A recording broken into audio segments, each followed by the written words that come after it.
nobody was expecting such a suspension to our normal exhibitions programme in 2020 when COVID hit us. Now luckily at that stage we'd managed to welcome a brand new and very innovative exhibition on traditional Fair Isle chairs by local carpenter Eve Eunson.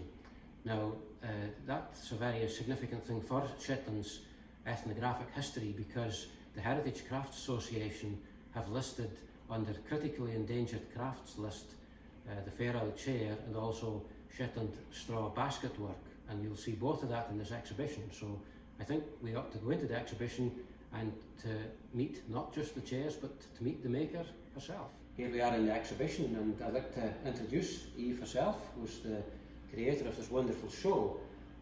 I would like to start, Eve, by asking you a pretty bit about your work in researching the history of Fair Isle chairs. I can see that you've done an enormous amount of research here. What was the start point? Because I guess you must have heard about them verbally before you even saw anything in writing about them. Yeah, I started with trying to locate all the ones in Fair Isle, because that's where I was at the time, and that's where I knew that people had them. So I basically sent out an email around everybody on the Isle and asked who had chairs and who was happy for me to come along and have a look and start surveying them. So I spent a lot of time sitting in folks' living rooms with a chair. Well, usually I'd put them up on the table, and it would take me about an hour and a half to draw, do a measurement survey on each one, to do a drawing and then measure it and add on the measurements.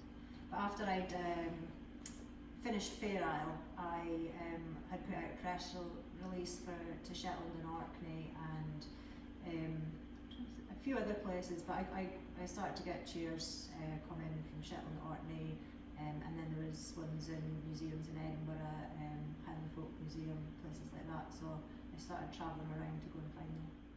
Visitors to the show here will be able to see through the graphics that there's a lot of work going into the research here, Eve. Now I'm guessing that, such is the nature of Shetland history, a lot of this chair pedigree would never have been written down to begin with.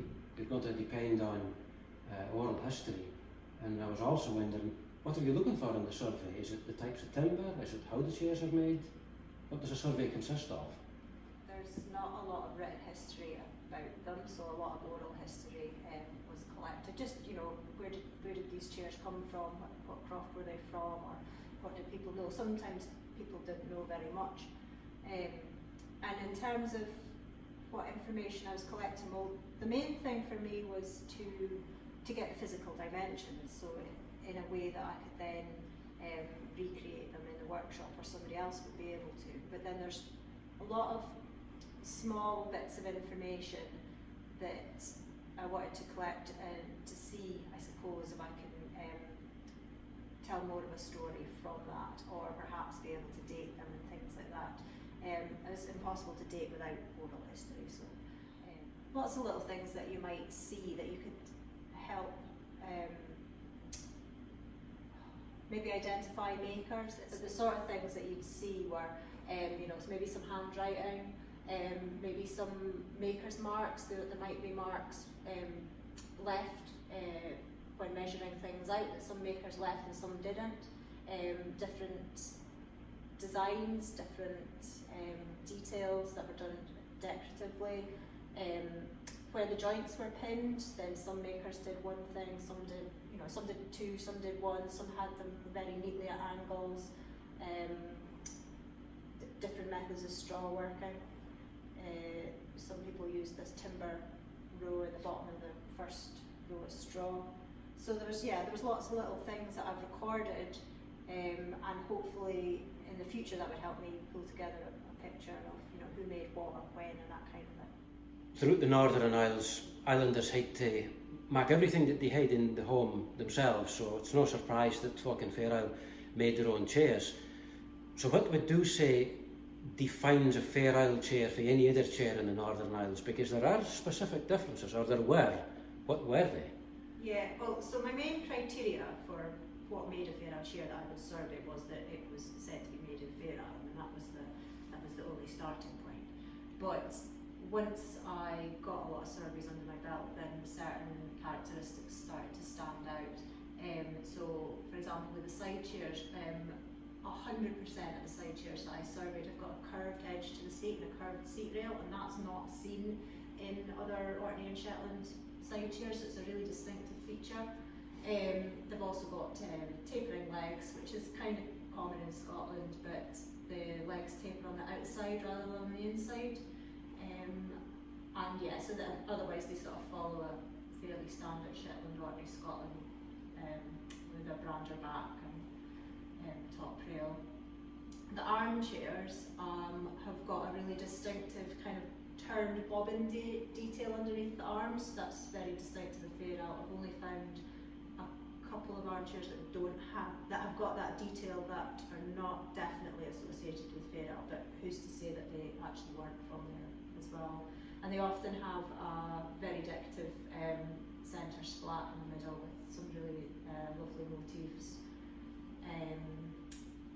And the S-shaped arms that we were speaking about, although it's a Scottish detail, they're found on most of the Fairall armchairs and not that common in the rest of Shetland and Orkney, so again quite a strong influence there.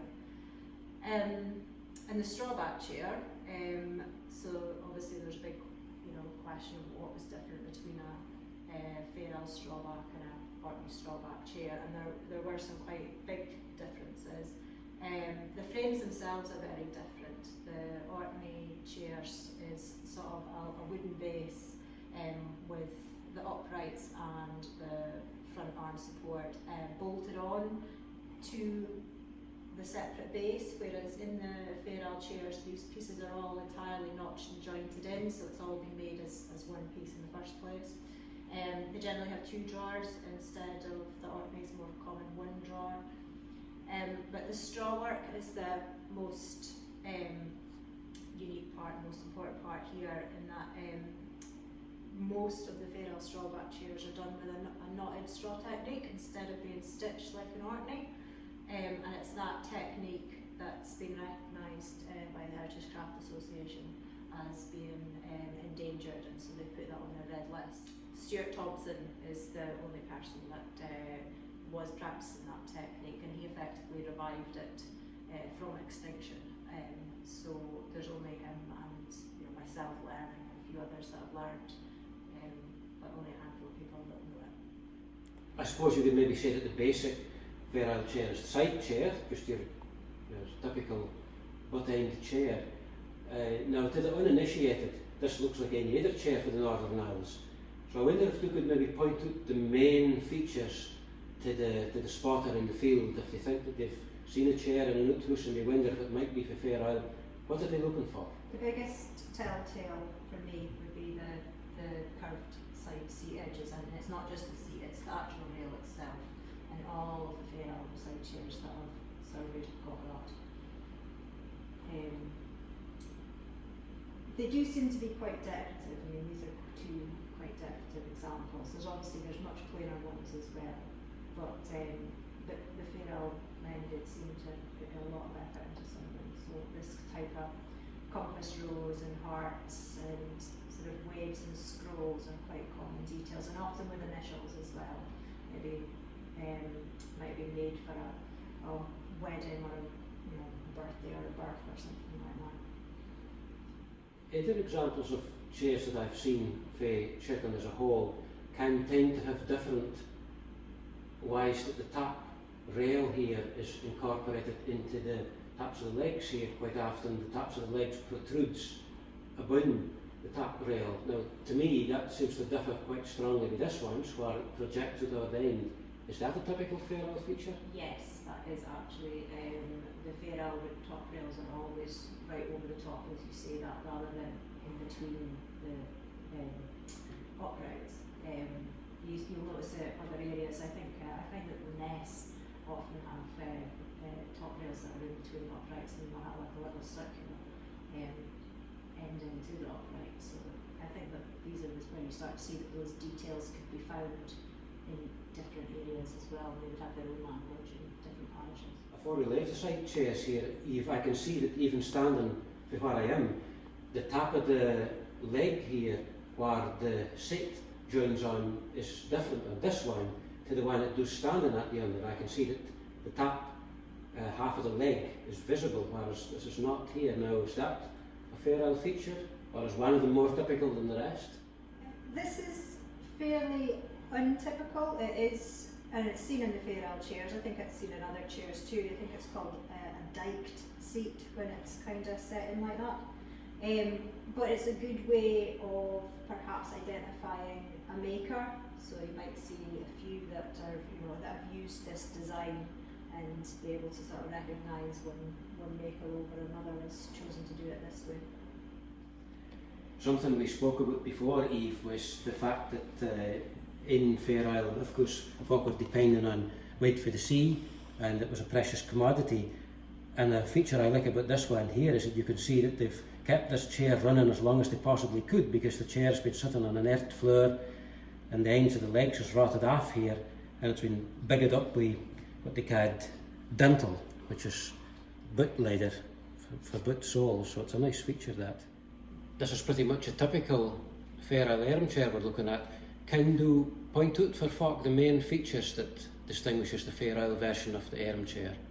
Yeah, the features that I found that were really common in the armchairs was this turned kind of what I call a bobbin detail underneath the arms there, and then as we were saying, the Scottish kind of S-shaped arm, which are really elegant, these round fronts and these sort of elbows on them. Yeah, and again, the top rail going right across the uprights, and often a brander back, but sometimes something a lot more decorative in the front, and they were always in panels underneath as well. If anybody is familiar at all with Northern Isles chairs, chances are they're going to be familiar with this kind of construction. This wonderful straw back construction here with the wooden frame. Now, Eve, Doobie had this more times than anybody else. An Orkney chair. It's not an Orkney chair, of course it's a Fair Isle chair. So can you speak us through it? What makes this into a Fair Isle straight back chair and not an Orcadian specimen? Yeah, the main thing is there's two aspects to it, and the frames themselves are quite different from the Orkney chairs. You nearly always see these arms are on the vertical rather than on the flat, and often have this really lovely sort of scroll detail that you see in a lot of them. And the uprights here are actually notched into the rail. Can you see on this one as well? It's quite hard to see. But they're notched into the seat rail rather than being applied with screws afterwards. The front leg extends right up to support the arm rather than again being a piece that's applied onto the base afterwards. But the most interesting bit perhaps is the straw work, which is knotted rather than stitched, and has these corner dowels. This is a really good example showing the corner dowels, which are put in there for strength because the knotted straw isn't quite as sturdy as stitched straw. And these can vary in height, but you can usually see a kind of crisscross detail where the knots going around them. And sometimes it'll only be halfway up, and sometimes like this one they protrude all the way. Whether this one was designed to have it protrude or not, I'm not sure. It may just be that the straw has slumped and should actually have been concealed in there in the first place. Now, Eve, the thing that really should be spoken about in an exhibition like this is the issue of the origins of Fair Isle straw-back chairs, because of course everybody's happy with Orcadian ones, and so they've come to synonymise all straw-back chairs. Every vacuum cleaner is a Hoover, whether or not it's made by Hoover. All straw-back chairs are so-called Orcadian chairs, which leads you to think, which came first? Now you could say that Orkney's commercial prowess maybe elevated the straw-back chair for Orkney, or maybe they did come first. Does you have any views on it? I kind of exploration into this is not complete. It maybe is a lifetime's work, but what do you think? Which came first, Orkney or Fair Isle? Yeah, that's a massive question, and it goes.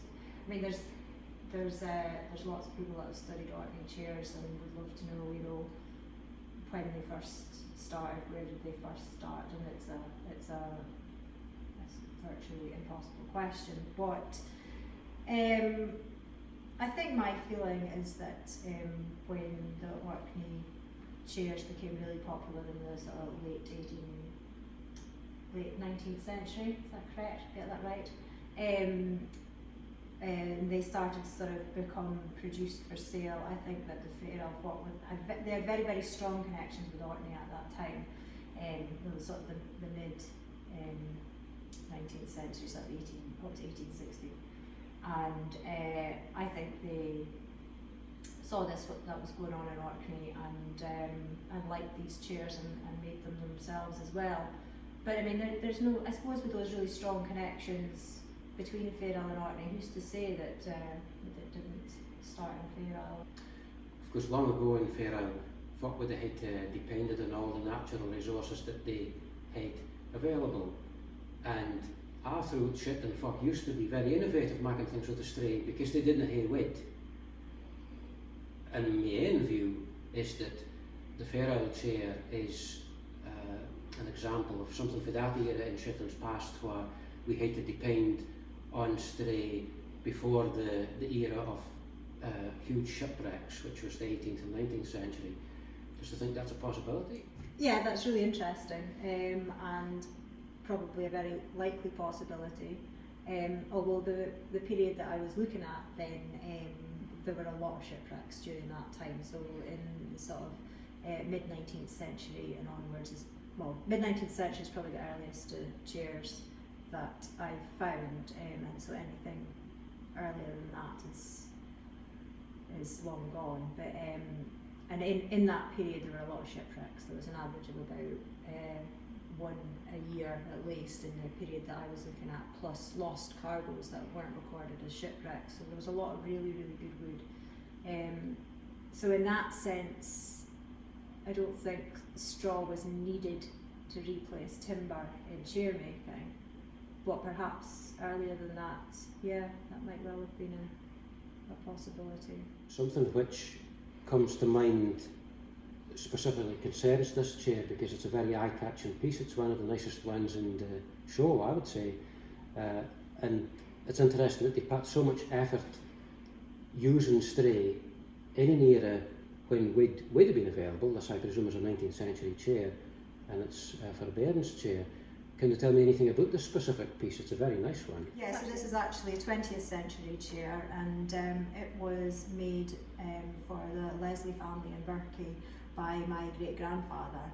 And I, until doing this survey, I had no idea that he made chairs, so it was all a really interesting learning experience, and just makes the whole project a lot more personal. Now, if we've had a good look through the exhibition here, are the historical examples that was analysed and been able to understand the typology of the chairs over time. Of course, it's all leading up to the continuing the craft, or almost resurrecting some elements of the craft. Can you maybe speak me through that? How to do translate analysis to real carpentry? Well, it was really important to me to do that. In fact, the survey was almost an excuse to get in the workshop. So what I did was asked for the assistance of some excellent craftspeople in Shetland and Orkney, and they were actually mad enough to let me come and join them in their workshops to recreate an example of each of the type of chairs, which I've got 3 that I've made here. And yeah, I started with making a side chair with Tait, and went down to Orkney and worked with Kevin Gall and made one of the ARMCHAIRS, and then came back to Fair Isle and worked with Stuart Thompson to make the strawback chair and to learn the knotting technique. So Ian, I've researched strawback chairs, but they made an awful lot of stuff out of straw, didn't they, in Shetland and Orkney. What some other items would be made out of straw? The interesting thing about life in Shetland was that it was hundreds of years ago, as it is really still today, a land without timber. So folk had to be very innovative. So in other places in Scandinavia where you might carry, say, a cargo on your back, in Shetland it was a basket made of the stray, or where they might make, say, rock with a tree bark or tree roots in Shetland. Rock was made of the stray. Folk made fish traps, and they made things for winnowing grain, and they made all kinds of things with the stray. Even baskets for taking up ash for the fire, believe it or not, was made of the stray. Folk were very innovative in that way. And if I can kind of turn it back towards the exhibition here, what excites me about it is that the demise of your Shetland oats, that's what this crop is here, black oats, the demise of that in the 20th century has been absolutely alarming. Now, there's no point thinking it's going to come back, because folk doesn't grow it commercially, folk doesn't live in a house with a stray roof anymore, folk doesn't need to go and get pits out of a kizzy anymore. But what will be the salvation, hopefully, for our Shetland traditional crafts is to make it into marketable commodities. And what could be better than a fair old strawback chair? So I really hope that takes off with folk watching this film. When folk comes into the show here, the first thing that they see is this film of somebody at work making a traditional straight back chair. Now, it's not to sell, and the craft is a very, very rare one, so evidently he's not the only person. So can you tell me a pretty bit about who this fellow is, making chairs, and his part in thy work? Yeah, this is Stuart Thompson from Fair Isle, and until he started teaching me and possibly a few others earlier, then he was the only person that could do this special knotting technique. And Stuart basically taught himself to do it. He had seen it once as a child, and then when he decided in the 90s that he would have a go at resurrecting fair Isle chair making, he went and learnt how to do some straw work, making quiches first, but that's actually a different technique. So he then took that experience and what he had seen as a boy, and with a bit of trial and error managed to resuscitate this craft, and for a long time was the only person doing it.